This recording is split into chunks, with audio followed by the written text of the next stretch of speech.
இன்றைய காலகட்டத்தில் நம்ம சுற்றி இருக்கிற மாசால நமக்கு எளிதா நோய் தொற்று ஏற்படும் அபாயத்துல நாம இருந்துட்டு இருக்கோம். அதிலும் குறிப்பா சளி காய்ச்சல் வருவது அதிகமா இருக்கு. அதனை எளிதில சரி செய்யறதுக்கு பல வீட்டு வைத்தியம் இருக்கு. அதுல பெரும் பங்கு வகிக்கிறது துளசி. அது எப்படின்னு தெரிஞ்சுக்க வீடியோவை ஸ்கிப் பண்ணாம பாருங்க. இது உங்க காஃபி வித் விஐபி. நம்ம சேனலை புதுசா பாக்குறீங்கன்னா சப்ஸ்கிரைப் பண்ணிக்கோங்க. அப்படியே அந்த பெல் ஐக்கானையும் கிளிக் பண்ணிக்கோங்க.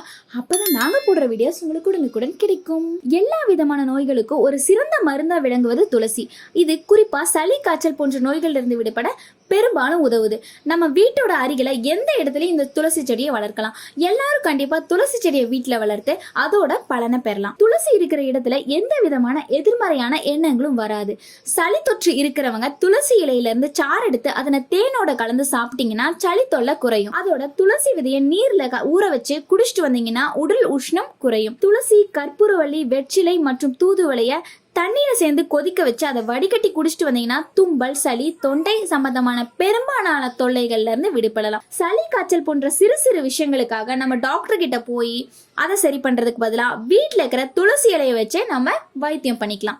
இந்த வீடியோ உங்களுக்கு பிடிச்சிருந்துச்சுன்னா லைக் பண்ணுங்க. நெக்ஸ்ட் உங்களுக்கு எந்த மாதிரி வீடியோ வேணுங்கிறதையும் கமெண்ட் பண்ணுங்க.